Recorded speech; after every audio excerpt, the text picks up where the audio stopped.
आज भादों का पूर्णिमा है क्या? पितृपक्ष किसे कहा जाता है? जो पूर्वज हमारे अभी इस धरती पर नहीं हैं उनका, और जो पूर्वज अभी हमारे धरती पर है उनका, ये दोनों का दिन है। बहुत सारे लोगों का ऐसा होता है कुंडली में, जन्म कुंडली में, जो जिसे ज्योतिषी लोग कहते हैं पितृदोष। ग्रहों की एक स्थिति बन जाती है, उसमें उसे वे लोग कहते हैं कि पितृदोष है। पितृदोष में क्या होता है कि जीवन में विघ्न बाधा बहुत आते हैं। ऐसे और भी अनेक दोष हैं जिसके कारण जीवन में बहुत सारा विघ्न बाधा आता है, परंतु पितृदोष उनमें से एक प्रमुख दोष है। और पितृदोष में माना जाता है कि हमारे जो विगत पूर्वज रहे, विगत मतलब जो चले गए हैं, उनके अंतस में कोई न कोई नाखुशी रह गई, मतलब शिकायत रह गया। वे भीतर ही भीतर कलपते रहे और उनकी कल्पना, मतलब उनका अधीर होना, उनका दुखी होना, उसके कारण व्यक्ति के जन्म पत्री में पितृदोष आ जाता है।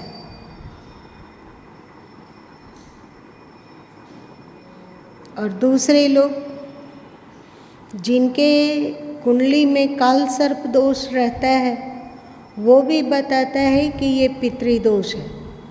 और आप ये जानकर चकित होगे कि परिवार के एक सदस्य को यदि काल सर्प दोष आया है तो उसका जो सम्मिलित परिवार है, जैसे चाचा है या दादाजी हैं अथवा भाई लोग हैं, चचेरे भाई हैं, चचेरी बहन है, तो अनेक लोगों के कुंडली में ये काल सर्प दोष देखा जाता है।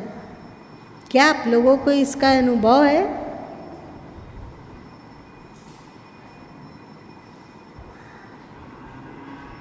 और एक मजे की बात है कि घर की बेटी जो ब्याह करके दूसरे परिवार में अब जा चुकी है, उसके बच्चों में भी फिर काल सर्प दोष देखने को मिलता है। और जिसके कुंडली में काल सर्प दोष रहता है उसे ज्योतिषी वर्ग अथवा पंडित वर्ग इतना डरा देता है, इतना डरा देता है, इतना ज़्यादा डरा देता है कि लगता है कि अब क्या करें। बेबस की तरह लगता है कि अब तो कोई उपाय ही नहीं है। इसके जीवन में तो हर विघ्न बाधा बहुत सारा आना ही आना है और क्या होगा सो पता नहीं है। ऐसा वे लोग डरा देते हैं और लोग थर थर कँपने लग जाते हैं। पर एक बात है कि पितृदोष वाले व्यक्ति, चाहे वो बेटे हों या बेटियां हों,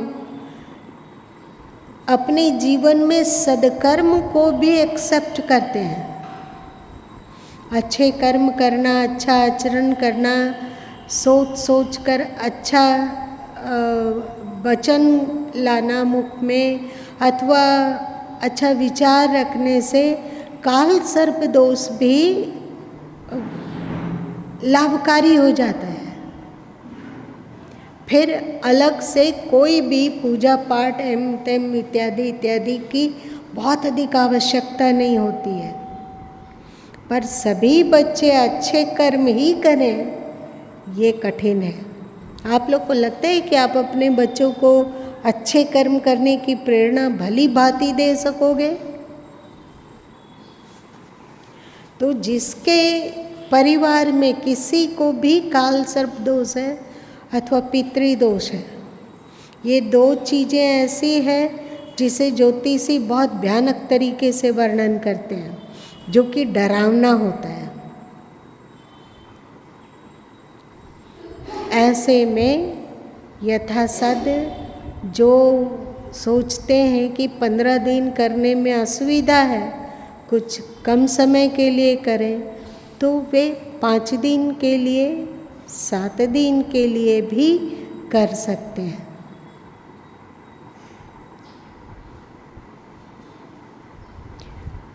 और जो 5 दिन और 7 दिन के लिए करना चाहते हैं, उन्हें चाहिए कि अंतिम पखवाड़ा वाला ना करें, मतलब अंतिम सप्ताह को ना करके पहले ही कर ले, क्योंकि अंतिम के बाद फिर से नवरात्रा शुरू होगा अमावस के बाद।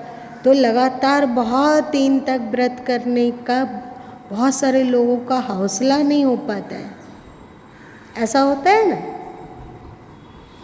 तो हम लोगों को यदि करते हो इसे, तो पहले पखवाड़े में करना ज़्यादा सुविधाजनक है, और इसमें कुछ भी नहीं है, कोई बहुत ज़्यादा ताम झाम नहीं है, कुछ भी नहीं है। आप 5 दिन के लिए करो, 7 दिन के लिए करो, 9 दिन के लिए करो, 11 दिन के लिए करो, 15 दिन के लिए करो, ये आपकी इच्छा पर निर्भर है। तो जो पितर चले गए, अब वे इस धरती दुनिया में नहीं है, उनका सम्मान, उनकी सद्गति, उन्हें प्रसन्नता मिले, वे अच्छी जगह जन्म लें, उनके निमित्त हम अपनी श्रद्धा को ज्ञापित करते हैं, श्रद्धा सुमन चढ़ाते हैं उन पर। इसमें हम लोग यदि कहरा और बसंत 2 का पाठ कर लेते हो और मन लगाकर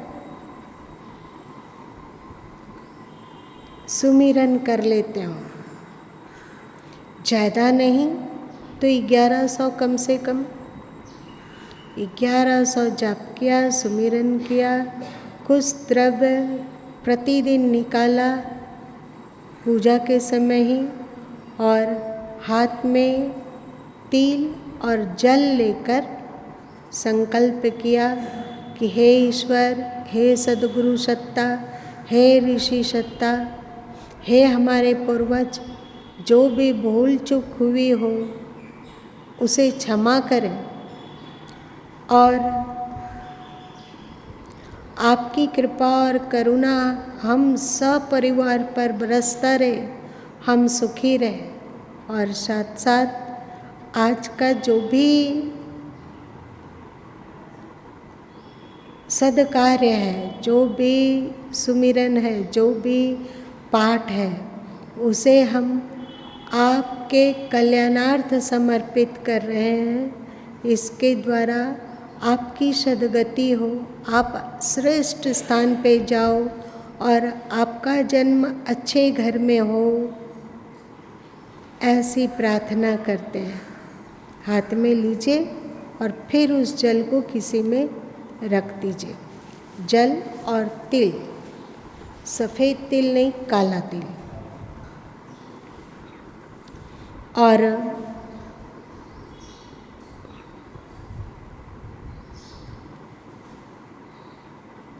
क्या कभी आप लोगों ने सोचा अथवा विचार किया कि जो भी पितृपक्ष में होता है उसमें काला तिल ही क्यों दिया जाता है? तिल ही देना है तो सफ़ेद तिल क्यों नहीं दिया जाएगा? बताओ, कौन बता सकता है? कोशिश करो। हाँ,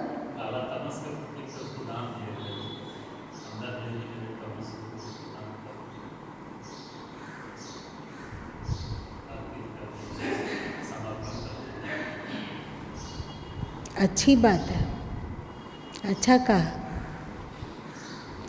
चाहे उनके जीवन में हो या जो भी परिवार है उनके जीवन में तमस हो, उसको हम डालते हैं, ये अच्छी बात है। लेकिन इसका एक और कारण है कि हमारे जो ऋषि सत्ता रहे, प्राचीन ऋषि सत्ता, उन्होंने कहा कि पितृलोक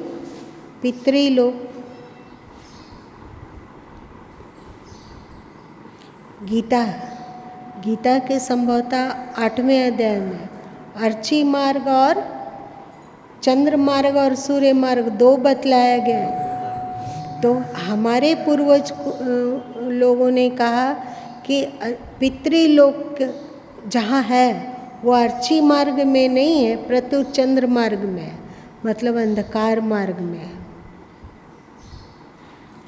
तो इसीलिए आप देखोगे कि जो तांत्रिक लोग होते हैं वे लोग ज़्यादातर काले कपड़े पहनना पसंद करते हैं, है ना, क्योंकि उन्हें काली सिद्धि प्राप्त करना है तो काले कपड़े पहनते हैं। और मृत आत्मा लोग, हाँ, तिलक भी काला लगाते हैं और मृत आत्मा का आवाहन करके उनको अपने बस में रखना चाहते हैं। तो इसमें आता है शास्त्र वचन कि पितृलोक अर्ची मार्ग मतलब प्रकाश मार्ग में ना होकर चंद्र मार्ग अथवा अंधकार मार्ग में है, इसलिए काला तिल का संकल्प किया जाता है। और जो अन्य उपासना की जाती है जो पितृलोक के लिए नहीं हो, एक सामान्य दिनचर्या की उपासना हो, तो हमें कोई संकल्प करना है। संकल्प करना है तो हाथ में जल और तुलसी दल लेकर संकल्प किया जाता है ना, ऐसा होता है ना जी। और साथ साथ में क्या करना चाहिए कि हम लोगों के घर में जो अभी जीवित पूर्वज हैं,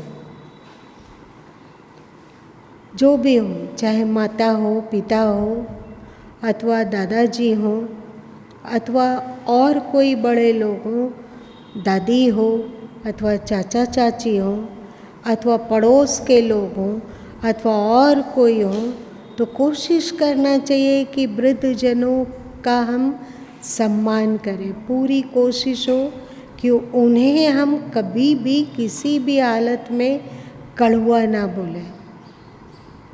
ये बात सही है कि जैसे जैसे उम्र बढ़ती जाती है वैसे वैसे लोगों की बुद्धि विभ्रमित होती देखी जाती है। विभ्रमित कैसे होती है?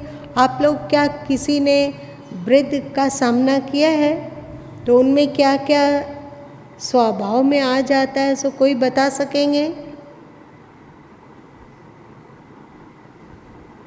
हिम्मत करो, क्या आ जाता है?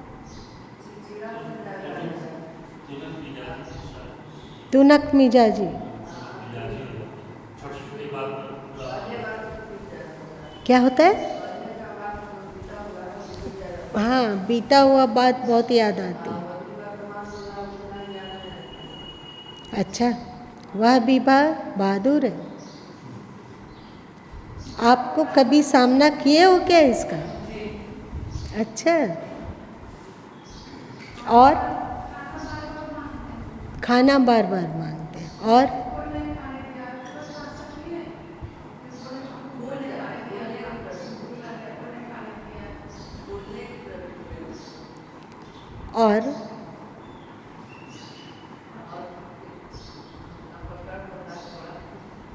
पकड़ पैसा ही सबका।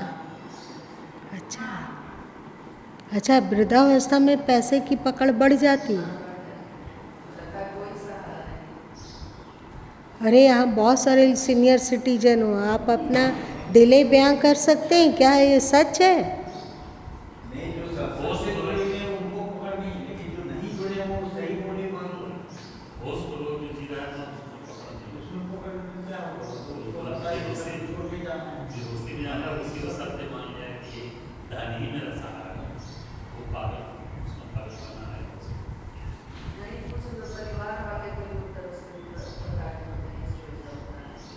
परिवार के प्रति भी ज़्यादा आसक्ति हो जाती है। अच्छा, परिवार के प्रति कड़वाहट आ जाना।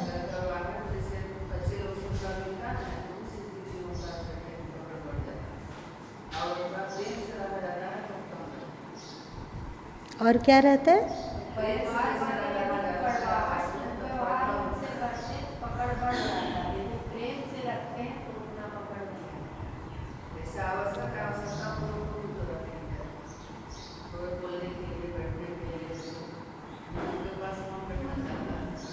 बूढ़े के साथ कौन बैठना चाहता है?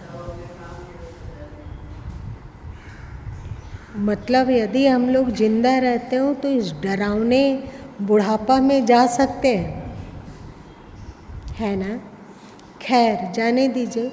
देखिए, वृद्ध लोगों का ऐसा स्वभाव होना स्वाभाविक है।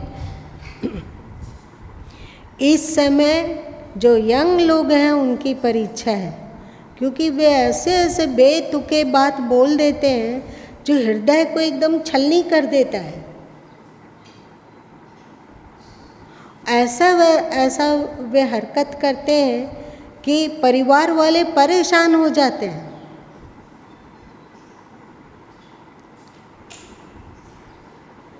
आप लोग यहाँ पे कोई हैं जो कि वृद्ध लोगों को फेस किए हैं? जरा हाथ उठाओगे, गिनती करते हैं। अच्छा, तुम हो, तुम।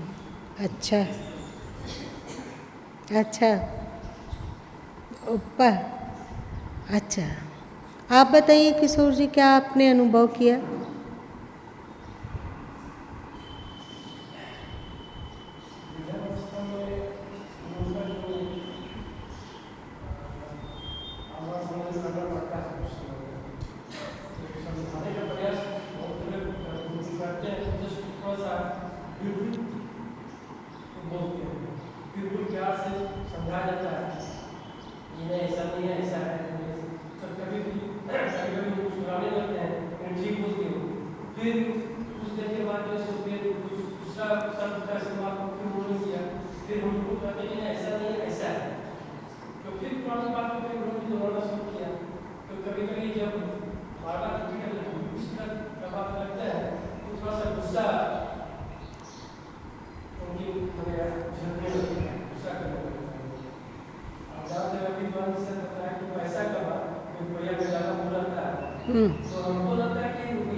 अच्छा, रुपया का जिसमें अभी तक मोह है, मतलब वो होश में है।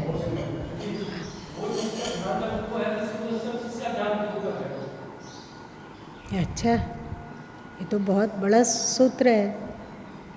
चलिए बैठिए। और आप क्या अनुभव किए अरुण जी?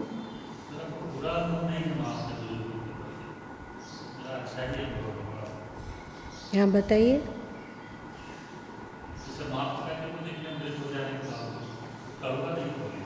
बब्बा थे क्या आपके? बाबा और मम्मा हम दोनों को देखे हैं बुजुर्ग में। मम्मा जब अस्वस्थ हो गई थी तब थोड़ा सा जरूर उनका कटु बात निकल जाता था कभी कभी, वो शरीर की अस्वस्थता के कारण। लेकिन कभी जैसे कुछ चीज़ के लिए चिड़चिड़ा के श्राप दे देना, नहीं कुछ चीज़ के लिए कटु बोल देना या धकेल देना या दुरदुरा देना, ये सब नहीं होता था। तो हमको लगा कि इसलिए बुजुर्ग के प्रति मेरा थोड़ा अच्छा विचार रहा शुरू से, मैंने हम अच्छा ही देखे हैं। अच्छा, बाबा थोड़ा वृद्ध हो गए थे, उस वक्त उनकी याददाश्त कुछ कम हो रही थी, तो याददाश्त कम में भूलने की प्रवृत्ति ज़्यादा थी उनकी, वो भूल जाते थे अक्सर। जैसे बहन बोली कि खाए हैं कि नहीं खाए हैं, तो वो सब बात कभी कभी आ जाती थी कि बहुत देर से भूख लगा, हमको कुछ दिया नहीं अभी तक कोई खाने के लिए, जबकि अभी थोड़ा देर पहले दिया गया था माँ के द्वारा या चाची के द्वारा। ये सब देखे हैं, भूलने की प्रवृत्ति रही, लेकिन बहुत खराब। आप क्या देखे हैं?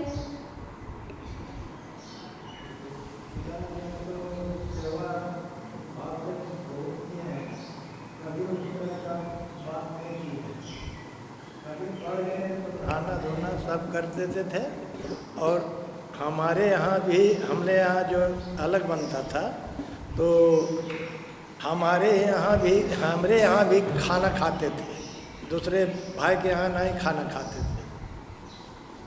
हमरे यहाँ भी खाना खा के उसके जब भी तीनों टाइम हमें खिलाते थे। मतलब किसी तरह का प्रतिकूल स्वभाव नहीं देखे? कुछ नहीं किए हैं उस तरह का। आपके प्रति उनको प्रेम था तो क्या दूसरे भाइयों के प्रति चिड़चिड़ करते थे? नहीं था, लेकिन वो कुछ छोटा भाई जो था ना, वो जरा कड़वा बोलता था, इसीलिए उधर इधरे अपना खाना पीना खा पी लिया और आराम किया। चलिए, लकी मैन। आप बोलिए शशि जी।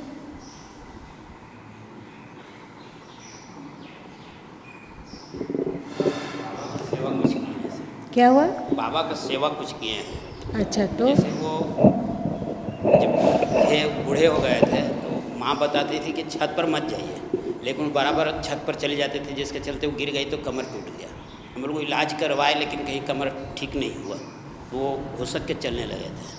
तो कभी कभी जैसे गोदी में उठा के उनको बाथरूम में ले जाना है और फिर नहला धुला के फिर से बेड पर सुला देना है, ये सब काम करते थे। थोड़ा खाना वगैरह खिला देना है।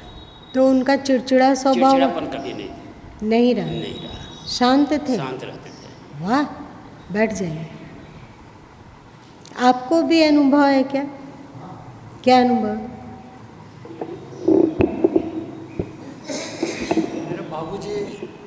मेरे बाबूजी और माँ दोनों वृद्ध होके गुजरे हैं, लेकिन बहुत ज़्यादा प्रतिकूल कुछ नहीं रहा। लेकिन बाबूजी तो बहुत धार्मिक स्वभाव के रहे, लेकिन ये होता था कि याददाश्त जब ज़्यादा वृद्ध हो गए तो याद थोड़ा कम रहने लगा था, और जैसे सुनाई भी कम पड़ता था। तो थोड़ा हमको आपके लगता प्रति कभी वे चिड़चिड़ करते थे? नहीं, चिड़चिड़ नहीं, थोड़ा सा माने सुनाई कम पड़ता था तो वो ऐसा हमको अनुभव होता था कि जैसे उनको लगता है कि मेरा मान सम्मान थोड़ा घट गया है, माने ऐसा सोचते थे। हालांकि कभी वैसा कुछ हुआ नहीं, लेकिन कुछ आपस में अपने आप में कुछ धारणा बनने लगती है कि हम जितना, हाँ, कि ऐसा घटना घट रही है, ऐसा उसने किया, तो वैसा हमको पूछता नहीं है, थोड़ा सा मतलब कि हमको पूछ के करना चाहिए था, अपने ये कर लिया, तो इस तरह का थोड़ा लगता है। और हमको थोड़ा सा सब में सलाह नहीं लेता है, इस तरह का फीलिंग होता है। और अच्छा अच्छा, जैसे सब कुछ में थोड़ा पूछना चाहिए कि हम ये कर रहे हैं, आज आ रहे हैं, तो सब थोड़ा बिना पूछे अपने जो ठीक लग रहा है। मतलब बाबूजी लोग को लगता रहा कि आप अभी छोटे ही हैं, हाँ, पूछ के काम करना चाहिए, हाँ, वो थोड़ा अब मनमाना आचरण करता है। लगता है कि ये कर लिया, अरे हमको जानकारी दिया रहता है, ये सब गलत होता है। अच्छा, तो इस तरह बहुत अच्छा। तुम्हारा क्या अनुभव रहा मंजू?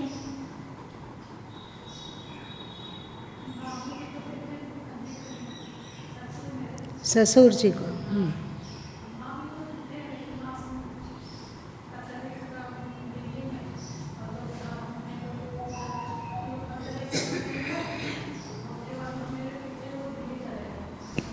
वहीं पर उनका शरीर शांत हुआ, तो अंतिम समय में तो उनका कुछ अनुभव उतना नहीं है, लेकिन पिताजी ससुर थे अंत समय तक, तो अंत हमको सब दिन ऐसे बहुरिया बहुरिया ही हम लोग को बोलते थे।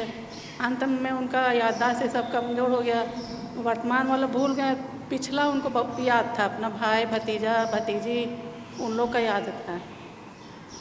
अच्छा, चिड़चिड़ाते नहीं थे कभी, लेकिन पता नहीं उनको क्या हो गया। हमेशा हम लोग खोजते थे कि सब्ज़ी मंगाए तो थैला नहीं, कहाँ चला गया। रोज़ हमेशा नया नया थैला निकालते थे, तो उस थैला उठा उठा के अपना कमरा में ले जाते थे, और अपना अलमारी से सब कपड़ा सब थैला में एक बोरा में भर लिए। अब हमेशा नीचे उतरते थे कि हमको जाना है, अपना घर जाना है, अपना घर जाएंगे। और हम लोग को लगता था लड़खड़ा के सीढ़ी उड़ी गिर जाएंगे, तो हमेशा इसके लिए बहुत हल्ला करते थे कि हमको अपना घर जाना, तो सब हमरा काहे नहीं जाए दे, वो तो हमरा यहाँ काहे रख लो, वो हम बोलते यही ना घर बाबूजी आपका। फिर अंतिम में ऐसा हुआ कि बहुरिया तो बोलने भूल गए, कभी ममानी बोलते थे, कभी मौसी हमको बोलते थे कि हमको मौसी जी बहुत भूख लगा दे दिए खाने के लिए, हमको कोई नहीं खाने देता है। कभी बोलते थे ममानी हमरा खाए ला दे दे, देखो कोई नहीं दल को खाए मांगे तो हमरा कोई। तो हमेशा इसीलिए कुछ मिठाई उनको बहुत पसंद था, तो हमेशा ला के रख देते थे। बड़ा डेंजर बात है ये तो। वृद्धावस्था भी एक डरावनी चीज़ है। और एक बात बताते हैं कि अक्सर वृद्धावस्था में व्यक्ति जो संस्कार अर्जन करता है वो थोड़ा उग्र होकर अंतिम में निकलने लग जाता है। कभी कभी ऐसा भी होता है जब पुराना कर्म बहुत श्रेष्ठ है, पर वृद्धावस्था में विभ्रमित से थोड़े थोड़े होने लगे। जैसे रामकृष्ण परमहंस, वे वृद्ध थे और अंत में उनको कंठ का कैंसर हुआ था, तो वे बीच बीच में विक्षिप्त सा करने लग जाते थे और कुछ का कुछ बोल दिया करते थे। ऐसे में विवेकानंद जी बहुत अधिक सेवा किए, एकदम रात दिन उनके साथ रहे। किसी भी तरह का रामकृष्ण परमहंस जी क्योंकि कैंसर था उसके कारण बहुत देर देर तक मूर्छित सा रह जाते थे, तो जो भी हो कभी उनको सेवा में घृणा नहीं हुई। शायद वे अपने गुरु की सेवा के कारण ही इतने महान बन पाए। विवेकानंद जी बहुत सेवा की, पर उनकी विक्षिप्तता की अवस्था में वे कुछ कुछ करने लग जाते थे। जैसे विवेकानंद जी को मारने लग जाते थे, कभी उनको पैर से धक्का दे देते थे, कभी थोड़ा कड़वा और गाली गलौज जैसा कुछ करने लग जाते थे। ये हो सकता है, वृद्धों के द्वारा ये हो सकता है। जो सीनियर सिटीजन में पहुंच गए हैं उनको अभी से चौकन्ना होना चाहिए कि उनका स्वभाव, उनका संस्कार ऐसा ना बनने पाए कि परिवार को सेवा करना दुर्गम लगने लगे। अभी हम लोगों के पास समय है कि हम अपने स्वभाव और संस्कार को सुधारें। एक बात है, कहावत में है कि सठिया गया है। सठिया गया किसको कहते हैं? पुराना कहावत है, क्योंकि गुरु माँ बचपन से इस कहावत को सुने। सठिया जाना मतलब क्या होता है? इसका अर्थ क्या होगा? 60 साल की आयु वो अब थोड़े से विक्षिप्त जैसे हैं, इसीलिए कुछ उटपटांग हरकत करते हैं। तो क्या होना चाहिए कि देखो, गुरु माँ अपने जीवन के अनुभव से आपको बतलाते हैं कि सेवा के द्वारा आश्चर्यजनक क्षमता और शक्ति प्राप्त की जा सकती है। क्योंकि गुरु माँ को बहुत तो नहीं, पर सरकार प्रभु की सेवा करने का अवसर मिला और फिर बाबूजी का भी देखरेख करने का अवसर मिला। ऐसा कभी नहीं हुआ कि सरकार प्रभु के प्रति तो सेवावान रहा गया हो, पर बाबूजी के प्रति कटु व्यवहार किया गया हो, ऐसा कोशिश नहीं की गई। हाँ, कभी कभी यदि वे थोड़ा अजीब तरह उनको एक कल्पना हो जाता कि अमुक ने ऐसा किया, जबकि वो सच्चाई नहीं है, तो कभी भले ही 1 मिनट के लिए कठोर हुए हों, पर फिर से जैसे माँ अपना 6 महीना के बच्चे को संभालती है और देखभाल करती है, वैसी स्थिति आई। तो गुरु माँ ने अनुभव किया कि जब सरकार प्रभु थे और उनका जो पहले स्वभाव था उसमें थोड़ा परिवर्तन दिखा, तो सरकार प्रभु को भी संभालना आसान नहीं था, क्योंकि वे जो सोचते थे और वे जो करते थे वो हमेशा एक बचपना जैसा हो गया था। तो हमेशा साथ खड़े रहना और उनको सही तरीके से मैनेज कर पाना, इसके कारण गुरु माँ ने देखा था उस समय कि भविष्य में झांकने की क्षमता बहुत आ गई थी, बहुत अधिक। ये अनुभव गुरु माँ का, कल क्या घटने वाला है अथवा आने वाले दिनों में क्या घटने वाला है, वो सब बातें देख पाना, जान पाना, अनुभव कर पाना, ऐसा होने लगा था। और इसी बीच में एक जो होता है दूरदृष्टि आ जाना। जैसे कई बार आप लोगों को गुरु माँ सुनाए हैं कि गुरु माँ कहीं अन्यत्र प्रचार में गए हैं और वहाँ प्रचार प्रसार हो रहा है भली भांति, और अभी बड़े बड़े कार्यक्रम लिए हुए हैं और उसे करना है, और गुरु माँ को एक तरह से जहाँ गुरु माँ ठहरे हुए थे वहाँ का दीवार में एक स्क्रीन जैसा उभर गया था और आश्रम में क्या हो रहा है क्या नहीं हो रहा है ये दिखने लगा था। ऐसा लगता था कि जैसे पिक्चर देखा जा रहा हो। तो ये क्षमता गुरु माँ ने कभी तप नहीं किया उतना, अथवा कोई बहुत ज़्यादा योग ध्यान साधन नहीं हो पाया,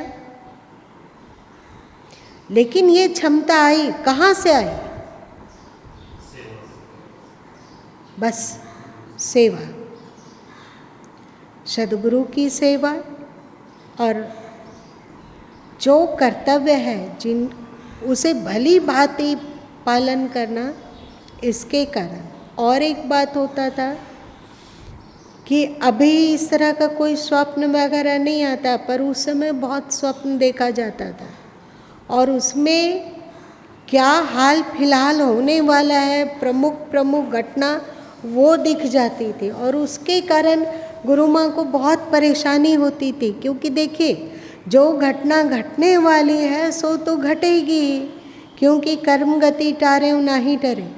पर यदि 2 महीना पहले ही उसे देख लिया गया तो क्या हुआ?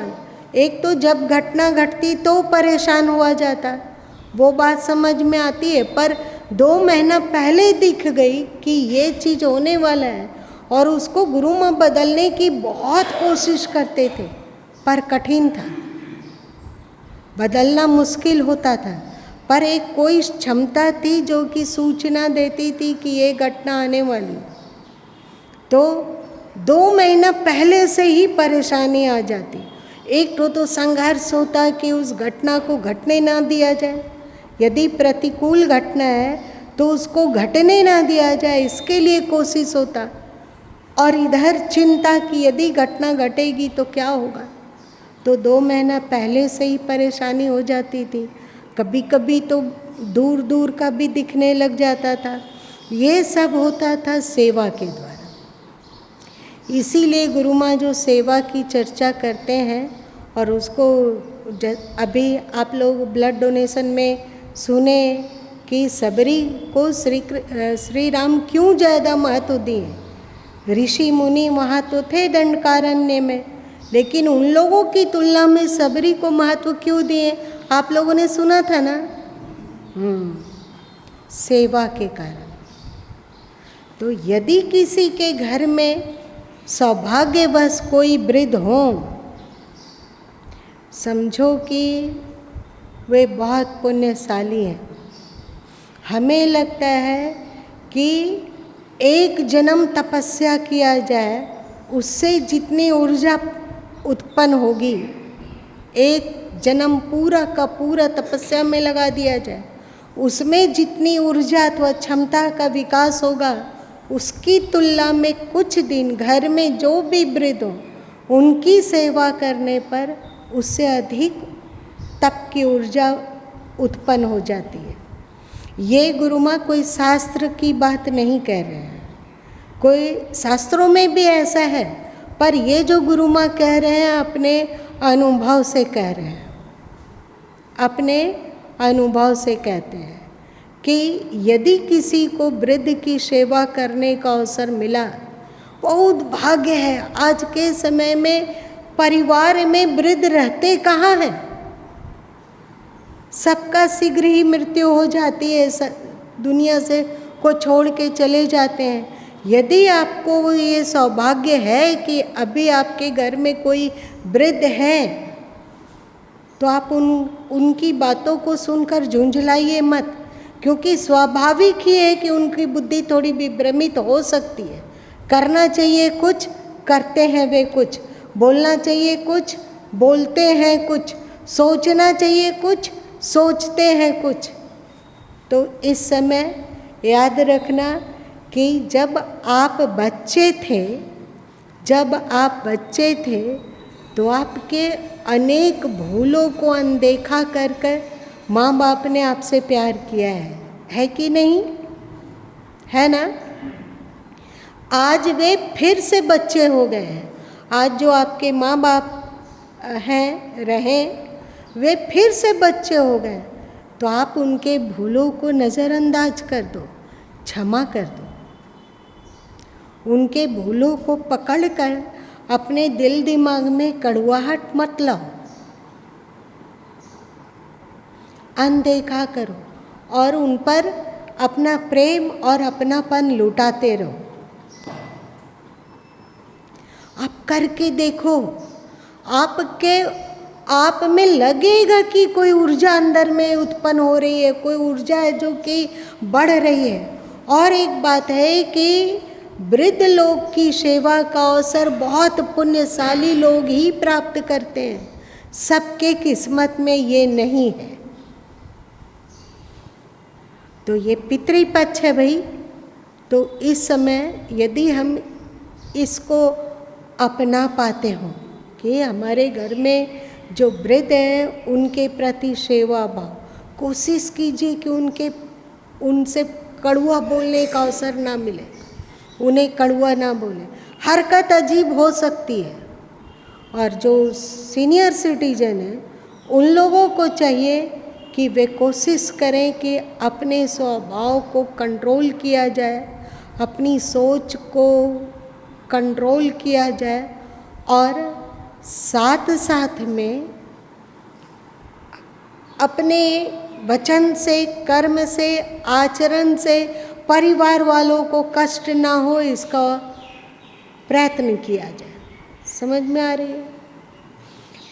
उनका मन करेगा, सीनियर सिटीजन लोग को मन करेगा उठपटांग करने का। उठपटांग करने का कैसे मन करता है? कोई सीनियर सिटीजन इसको बता सकते हैं? एक आप ही बताइए अरुण जी। बच्चों की खुशी का ध्यान रखकर अपने हट को पूरा करने के लिए आ रहे कि जैसे नहीं आज हमको अमुक जगह जाना है, बच्चे लोग मना करें आपका स्वास्थ्य ठीक नहीं है, छोटी 2-4 दिन के बाद जाना ही है, हमें आपका मन कर रहा है, बच्चे लोग को उससे नहीं खुशी मिल रही है। हठ धर्मिता सब ज़्यादातर सीनियर सिटीजन में आ जाता है क्या? हठ धर्मिता इसका त्याग करना आ सकती है, आ सकती है कि जो हमारे अनुकूल है वही होगा। दूसरा होता है तो उसका मन अंदर में चिड़चिड़ करता है, लगता है कि मेरे अनुकूलता के अनुरूप ही होगा। तो गुरु माँ सीनियर सिटीजन लोग को भी कहते हैं कि अपने आप को कंट्रोल करने की तब तक तो हम लोग कोशिश कर ही सकते हैं जब तक कि मूर्छित नहीं हो जाते हैं, है कि नहीं? जब क्षमता ही नहीं रहेगी अपने आप को बदलने की तो ये सोचाएगा भी नहीं कि ये हठ धर्मिता है। लेकिन अभी सोचा रहा है, इसका मतलब है कि हम लोग अपने आप को बदल सकते हैं। तो सीनियर सिटीजन भी अपने आप को संभालें, पर जो बच्चे हैं उनको चाहिए कि यदि घर में कोई वृद्ध हो तो एक तप समझकर उनके प्रति अच्छा व्यवहार करो, प्रेम पूरित व्यवहार करो। भले ही आप शारीरिक रूप से बहुत सेवा नहीं कर सकते हो, पर उन्हें प्रेम तो दे ही सकते हो ना। और यदि प्रेम आपके भीतर नहीं उभरता है तो आप नाटक तो कर सकते हो ना, नाटक तो कर सकते हैं। कैसे नाटक करेंगे? कौन बताएगा कि वृद्ध जनों को एहसास कराने के लिए कि हम उनसे बहुत प्रेम करते हैं, कैसा नाटक किया जा सकता है? जल्दी बोलो, मेरा समय ज़्यादा हो रहा है। कैसे नाटक किया जा सकता है? अरे कोई नहीं जानते हैं नाटक करना कैसे? नहीं, ऐसा नहीं होता है।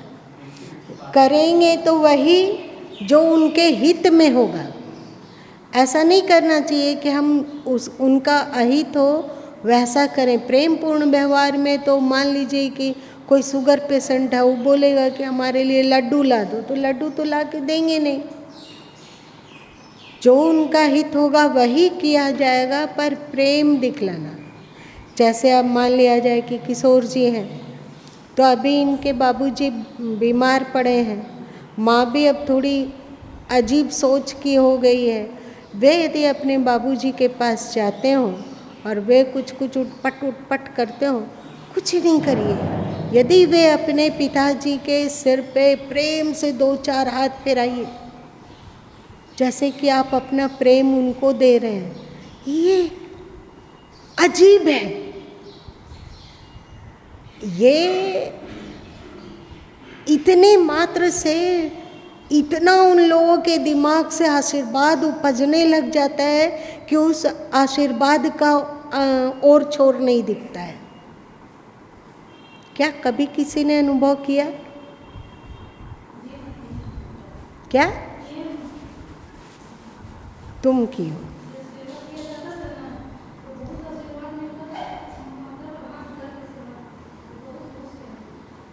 हाँ, बहू एक मर्यादा के अनुरूप कर सकती है, पर बेटे तो आराम से कर सकते हैं।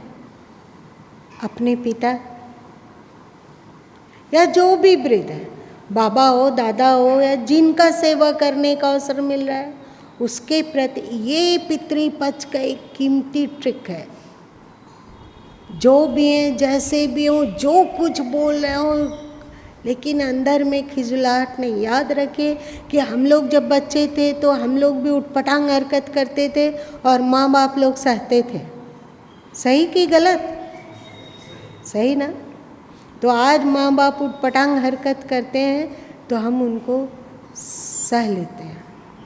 और गुरु माँ को तो लगता है कि यदि इर्द गिर्द कोई वृद्ध हो, उसे कोई रिश्ता विस्ता नहीं है, कोई पारिवारिक संबंध नहीं है, लेकिन यदि कोई वृद्ध मिल जाते हो आँख के सामने तो उनसे मधुर बोलना,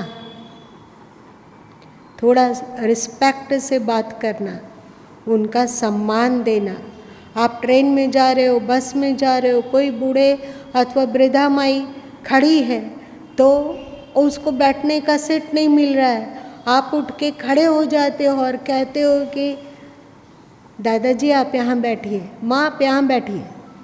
क्या लगता है कि हृदय भाव विभोर होगा अपना, उनका क्या होगा सो जाने दीजिए। आपका हृदय भाव विभोर होगा या नहीं होगा? नहीं होगा। एक वृद्धों को रिस्पेक्ट दीजिए, अंदर के कोमल तंतु को उनसे जोड़कर। कोई वृद्ध है, खड़े हैं वे, आप जल्दी से कुर्सी अगर संभव हो सके तो ला दीजिए कि आप बैठिए इसमें। आप लोग जानते हो ना कि बुद्ध जी भी ये बोलते हैं और आपका शास्त्र भी कहता है, अभिवादनशीलस्य नित्य वृद्धोपसेविना चत्वारि तस् वर्धन्ते आयुर्विद्या बलो यशो। ये अभिवादनशीलस्य नित्य वृद्धोपसेविना। खैर, गुरु माँ भी पितृपक्ष में बोल रहे थे, तो आप अपनी ताकत से 5 दिन 7 दिन का भी कर सकते हैं। जो अधिक से अधिक अच्छा कार्य कीजिए, जो भी लगता हो कि अच्छा कार्य है उसको कीजिए, और साथ साथ में कहरा और बसंत का पाठ भी कर लीजिए, ज़्यादा नहीं लगेगा।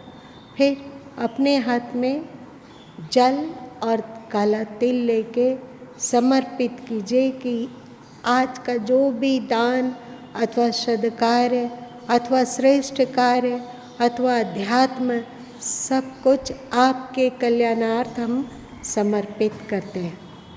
आपका भी कल्याण हो और आपकी कृपा दृष्टि हम सब परिवार पर बरसते रहे। और यदि और मन बुद्धि थोड़ा उत्तम हो और ज़्यादा, तो आप कह सकते हैं कि हे प्रभु, हे ईश्वर, जो भी आत्मा भटक रही है, जिसको कि मानव जन्म नहीं मिल पा रहा है और उसकी आत्मा भटक रही है, सबके कल्याणार्थ, सबकी सद्गति हो, सब अपने जीवन यात्रा में आगे बढ़ जाएं, सबके कल्याणार्थ हम अपने इस तप को, श्रेष्ठ कार्य को समर्पित कर रहे हैं, उनका कल्याण हो, शीघ्र उन्हें श्रेष्ठ जन्म मिल जाए।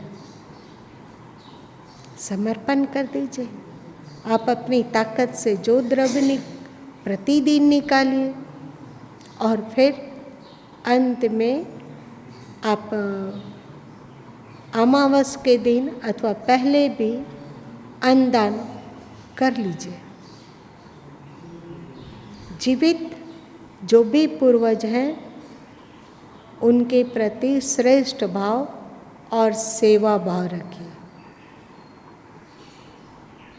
श्रेष्ठ भाव और सेवा भाव रखिए। देखिए कि आपके जीवन में चमत्कार घटित होता है या नहीं। लोग अपने ग्रह शांति के लिए ना मालूम कितने ग्रह इत्यादि का ओम राहवे नमः, ओम कम केतुवे नमः, तो ओम सम शनिचराय नमः करते रहते हैं।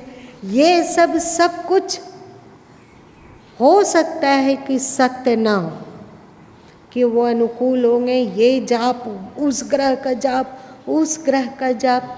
गुरु माँ को तो लगता है कि यदि घर के बड़े लोगों का सम्मान और सत्कार किया जाए तो ओम राम रंग रहवे नमः करने का जरूरत ही नहीं।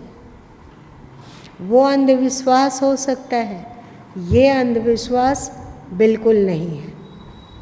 आप ग्रहों की शांति के लिए शनिचर देव पर तेल उड़ेल रहे हो, शमी वृक्ष का पूजा कर रहे हो, पीपल की पूजा कर रहे हो, ये अंधविश्वास हो सकता है। पर आप अपने घर के बड़े लोगों का सम्मान कर रहे हो, उनका सुख दुख का ख्याल रख रहे हो, ये अंधविश्वास कभी नहीं है।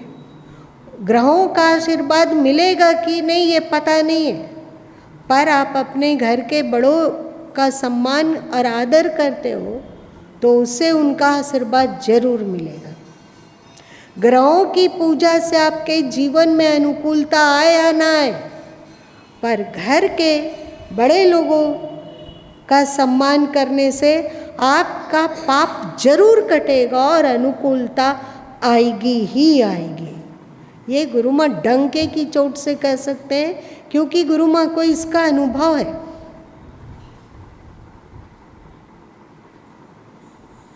आज इतना ही रहने दे। दोनों बातें हमने कह दी। सीनियर सिटीजन लोग को भी सावधान रहना चाहिए। कभी नहीं घमंड करें कि हम सीनियर सिटीजन हैं, हमारी बात पूरे परिवार को माननी चाहिए। ऐसा कड़ ना लाएं अपने में, और कोशिश करें कि परिवार से मिल के रहें। और परिवार वाले लोगों को चाहिए कि सीनियर सिटीजन लोग का सम्मान करें। ऐसा कभी नहीं सोचे कि हम, हमारी पत्नी अथवा पति और हमारे बच्चे इतना ही परिवार में लोग हैं, ऐसा कभी ना सोचें। माँ बाप भी उनका परिवार का एक अभिन्न हिस्सा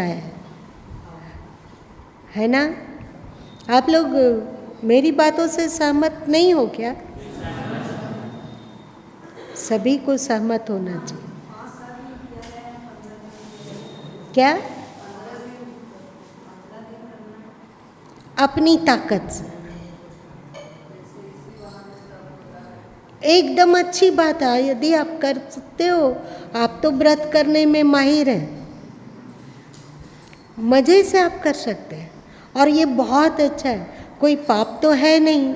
हम तो ज्ञात अज्ञात सबके लिए कहते हैं कि प्रभु सब सुखी हो, सब कुछ, सब कोई सद्गति को प्राप्त हो, सब के सब, हमारे पूर्वज भी और दूसरे के पूर्वज भी, सबको सद्गति मिले। इसके लिए हम अपने पुण्य को समर्पित करते हैं, अपने तप को समर्पित करते हैं। सीनियर सिटीजन लोग ऐसा कभी नहीं सोचना कि हम पर हमारे परिवार वाले लोग खूब प्रेम बरसाए, इस वासना को मत पकड़ लेना। इसीलिए दोनों जन के लिए गुरु माँ ने कहा, बच्चों के लिए भी और सीनियर सिटीजन के लिए भी।